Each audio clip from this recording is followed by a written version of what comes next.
La grande révélation que vous attendiez tous. Les démarches pour immigrer au Canada sont gratuites, n'est-ce pas? Eh bien, accrochez-vous, parce que cette vérité va vous surprendre. Derrière cette façade de gratuité se cachent des frais que personne ne mentionne vraiment. Des frais cachés qui peuvent littéralement vous faire tomber de votre chaise. Et si je vous disais que, oui, tout le monde parle de démarches gratuites, mais qu'en réalité, certaines de ces démarches vous coûteront bien plus que ce que vous pensez? Vous n'y croyez pas? Regardez bien cette vidéo, parce qu'à la fin, vous connaîtrez chaque centime que vous devrez débourser pour réaliser votre rêve canadien. Ne faites pas l'erreur de partir sans savoir ce qui vous attend vraiment. Vous voulez être sûr de ne rien rater de nos prochaines révélations sur l'immigration et l'entrepreneuriat. Abonnez-vous tout de suite à la chaîne Entreprendre et Voyager pour ne rien manquer. Et croyez-moi, les prochaines vidéos vont vous surprendre encore plus. Cliquez sur le bouton d'abonnement, ça ne coûte rien, contrairement à ces frais cachés, et ça pourrait vous éviter bien des mauvaises surprises. Allez, question du jour. Selon vous, quel est le coût moyen des frais de visa pour obtenir la résidence permanente au Canada? Répondez dans les commentaires. Est-ce que c'est 1. Moins de 500 $, 2. Entre 500 $ et 1000 $, 3. Plus de 1000 $? Je donnerai la réponse à la fin de la vidéo. Bon, rentrons dans le vif du sujet. Les frais cachés de l'immigration au Canada. Les démarches sont gratuites, c'est vrai, mais dès que vous arrivez aux étapes finales, préparez-vous à sortir votre portefeuille. Par exemple, remplir un formulaire en ligne, créer un compte pour soumettre vos documents, ça c'est gratos. Mais dès qu'il faut payer pour que votre dossier soit traité par les services d'immigration, là, ça rigole moins. Si vous pensiez faire tout ça avec un simple clic sans sortir un sou, laissez-moi vous dire que vous rêvez encore. Petite anecdote. J'ai un ami qui, tout excité, me raconte qu'il est sur le point de soumettre sa demande pour un visa de travail. Tout est prêt. Il s'attendait à cliquer sur Envoyer. Et hop, en route pour le Canada. Et là, bam, frais de traitement, 155 $ canadiens. Le gars a presque recraché son café. Mais je croyais que c'était gratuit, m'a-t-il dit. Ah, le choc. Donc, oui, les premières étapes peuvent paraître simples et gratuites, mais n'oubliez jamais cette vérité. À un moment ou un autre, il va falloir sortir la carte bancaire. Parlons-en justement de ces frais.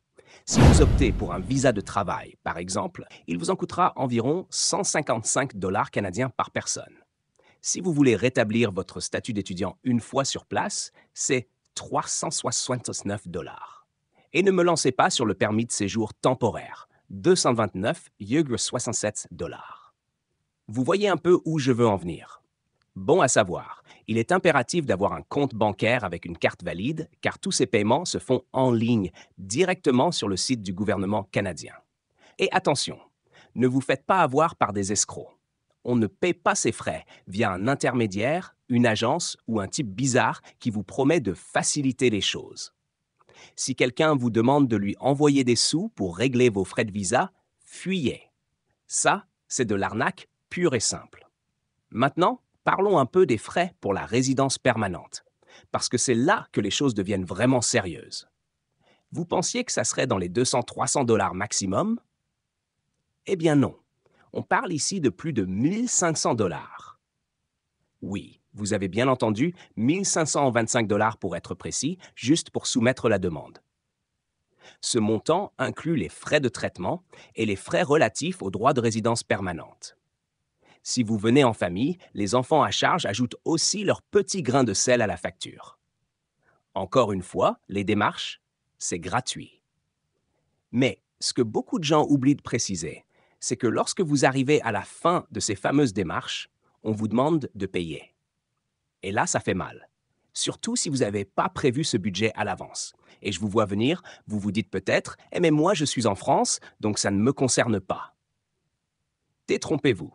Si vous êtes un Européen souhaitant seulement voyager au Canada avec une autorisation de voyage électronique, AV, ça ne vous coûtera que 7 $.